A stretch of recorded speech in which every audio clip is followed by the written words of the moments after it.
leading edge, new age healing art modality, okay? But that was the foundation of chiropractic. And I want you to think of it this way. Think your body vibrationally, the shape, position, tension, and tone of your body. Think of your spinal cord, your spinal structure is like a string instrument. If you have a string instrument, okay, and you press on one level, you'll get one note. C note, A note, whatever it is. You press on another level, you get another note. The same thing with your spine. Now imagine playing a musical piece on a piano, which is a string instrument, strings in there, and you're playing a musical piece, but the C note is in the background of every music, of the whole musical piece. It's just always pressed, and you just hear it in the background, kind of like a low vibration, whatever it would be. That's what spinal subluxations are like vibrationally to your being. But over time, the shape, position, tension of your body will move as those strings of your spinal cord and connective tissue change how you hold your body. If you think about it, if a person was in this particular position, their posture, you know people's postures communicate emotion. If you watch television, if you watch a show, an actor or actress will contort their body to communicate a certain emotion. You'll know what they're feeling, okay? You'll know, you can look at someone's face and know if you should stay away from them or talk to them, or if they're happy or sad, by the shape of the connective tissue of their face. Now, if you looked at a person's body and they were like this, would this be the person that you'd want to hire for the lead person of your sales force for your marketing firm? Okay? I want to sell you, I mean, they're pretty much tuned into radio station WSUK, for their life. That's the radio station they're tuned into.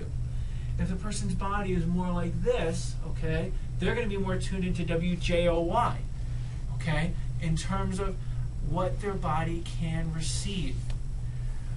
You remember the old radio station, the old car dials? I know everything's digital now, but the car dials where you turn the dial, okay, and as you turn the dial, the little thing would go across, and then we get a different radio station. That is how your nerve system works.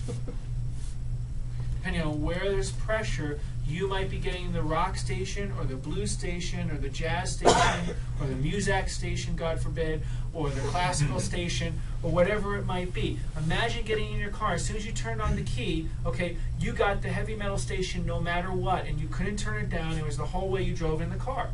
But you might be living in that in your body and not realize it because of whatever traumas happen to you or events happen to you, and your body is experiencing life through that filter every single day. Emotional traumas are much more causative of spinal subluxations than physical ones ever are. It is a huge myth that we usually have to really bust for people because they come in saying, nothing has ever happened to me in my life.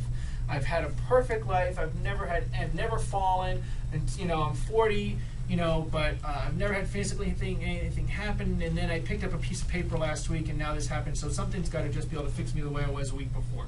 And we know, whenever I look at a person's history, that that's so not true, okay? I mean, they fell 5,000 times just learning how to walk before they were 5 years old, let alone the, emotional things that happened to them as a teen, or the things that happened to them with their parents, or the things that happened in their relationships, or the stresses of managing money, or the stresses of not having money to manage, or the stresses of marriage, or the stresses of divorce, or the stress of not getting a divorce, or the stress of not getting married, or whatever it might be. Okay? All of those things, whatever it is, add up to things that your body has to process, and we can get locked in those different things. So what I want you to realize is that your body has different subsystems. Your cardiovascular subsystem is one subsystem of your body. Your reproductive subsystem is another one. Your, cardiovascular system, your respiratory system, those are all different subparts of your body. Your spine is one subsystem of your whole body in terms of physiology, okay? That system, your spinal system, can be broken down to different parts. the passive subsystem. Okay, this is what we teach chiropractors. We're going to teach them how to look at the spine as a whole. The passive subsystem, which is the bones, the discs, and ligaments. It's called passive brilliantly because it doesn't move on its own. Okay, it's passive. Okay, something else has to act on it for it to do things.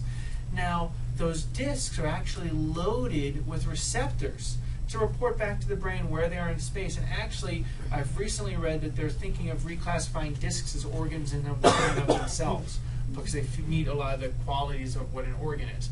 That's how intricate they are. But people blame discs as a fault of their spinal problems, but they're passive. Something has to happen to them. The ligaments, they encase that. There's also part of the passive subsystem.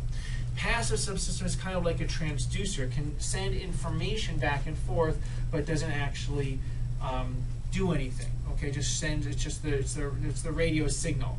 Okay. The next thing is there's an active part of your spine, active subsystem. Brilliantly named because it acts on the passive stuff to move it, and that's the muscles of your spine. The little muscles in between the vertebrae and the big muscles of your back. The active subsystem of your spine, and they have to contract and move and know how much to contract and move to move those passive parts of your spine. And then there's another subsystem, which is the neural control subsystem. This is your Pentium processor, or whatever processor we're up to now. Okay, you have the Pentium processor of your body that is going to tell or communicate or process that information for the passive system and the active system. And all three of those have to work together in harmony, well coordinated, for your spine to be strong and healthy and well aligned and adaptive and not be stuck into past traumas and events. Here's the thing. There's a lot, as I said, there's lots of other subsystems in your body. Another subsystem that's intimately related to your spine is your emotional subsystem. Okay? Now your emotional subsystem isn't so much a physical subsystem in that it has a particular physical location.